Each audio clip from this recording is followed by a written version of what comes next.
Welcome to the Olive Grove Podcast. Great to be here. Today we're doing something maybe a little unexpected. We're taking a deep dive into a really short piece of writing, the letter of 3 John in the New Testament. It's basically a personal note. Yeah, very personal. But what's amazing is how much it packs in timeless stuff, really, about people, community. Exactly. We're looking at an analysis of this text, and it opens up these insights into, well, leadership, fellowship, how faith plays out day to day. That's right. And our mission, you could say, is to explore the dynamics in this early Christian community. And see what still echoes today, what resonates in our own groups and interactions. Absolutely.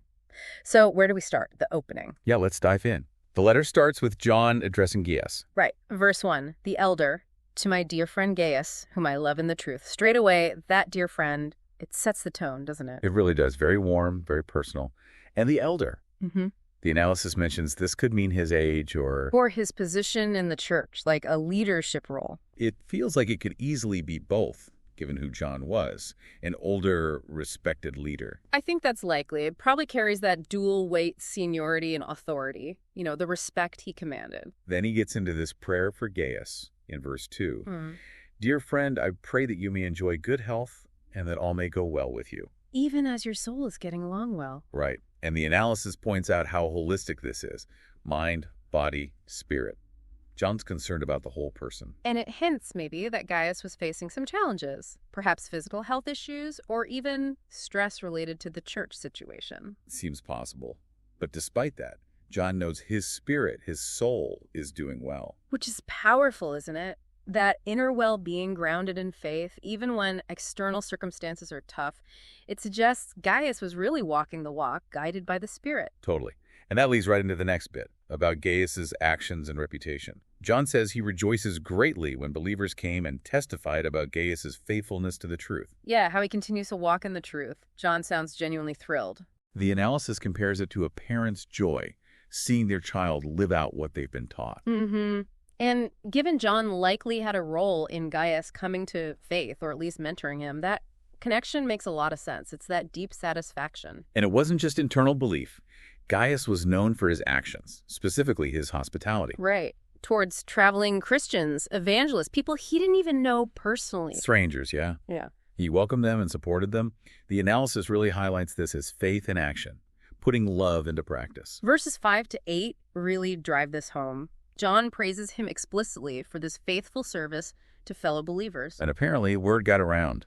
Reports of Gaius's love and support reached the wider church community. It wasn't just a quiet, hidden thing. It had an impact. And John encourages him to keep doing it, to send them on their way in a manner worthy of God. Because, as John points out, these travelers weren't accepting help from non-believers. They relied entirely on the support of fellow Christians. So Gaius's support was crucial. It shows that early church network, believers working together to spread their message, everyone playing a part. Exactly. It's a beautiful picture of collaborative faith. But then comes the contrast. Ah, yes. Diotrephes. Verse 9. Things get complicated here. John mentions writing to the church, but Diotrephes, who loves to be first among them, doesn't accept John's authority. Loves to be first. The analysis nails this as the core problem: ego. Personal ambition getting in the way. Yeah, it wasn't just a disagreement. It was about control, wanting to be the center of attention. He wouldn't welcome the brothers, and he actively stopped others who wanted to help them. He wanted to be the main voice, it seems. Worse than that, verse 10 says he was spreading malicious gossip about John and even kicking people out of the church. Kicking people out? Yeah. For showing hospitality. Apparently so. Those who wanted to welcome the traveling brothers, Diotrephes expelled them. It shows a real desire for absolute control. Wow, that's quite extreme. John says he'll call him out on it when he visits. He intends to address his actions, the gossip, refusing hospitality. It's a stark picture of leadership gone wrong, isn't it? Putting self above the community's purpose. Very much so. You can almost see parallels sometimes, even today. Leaders who prioritize their own status. Sadly, yes. It's a timeless warning about pride and control. This whole situation then leads John to give some direct advice in verse 11. Right. Dear friend, do not imitate what is evil, but what is good. Very clear instruction there. And the analysis explains imitate as more than just copying an action. It's about following a pattern, like being a disciple of a certain way of life. So it's not about stumbling occasionally, which everyone does, but about the overall pattern. Consistently doing good shows you're from God. Whereas a consistent pattern of evil suggests someone hasn't really seen God, hasn't grasped that truth. It's about the trajectory of your life, your habits. It's a challenging thought. Our actions build up into a pattern that reflects who we really are or whose example we're following. Then, immediately after warning against imitating evil like Diotrephes, John offers a positive example, Demetrius. Yes, verse 12, Demetrius is presented as the opposite. He's well spoken of by everyone. Not just by people, but even by the truth itself. That's high praise. It implies his life genuinely lined up with the message he proclaimed. Real integrity. The analysis suggests Demetrius might have been one of these people sharing the gospel. Perhaps someone Diotrephes was trying to shut down or exclude. That seems plausible. And John explicitly says, we also speak well of him, and you know that our testimony is true. He's putting his own authority behind Demetrius. It feels like a call to Gaius, and by extension the reader, to stand with those who are doing good, especially when they face opposition from controlling figures like Diotrephes. Exactly. Support the ones who are genuinely living out the truth, even when it's unpopular or causes friction with power players. It's about choosing who you align with. It really reinforces that idea of discernment within a community. Definitely. Then John starts to wrap things up. Verse 13. I have much to write to you, but I do not want to do so with pen and ink. I hope to see you soon, and we will talk face to face.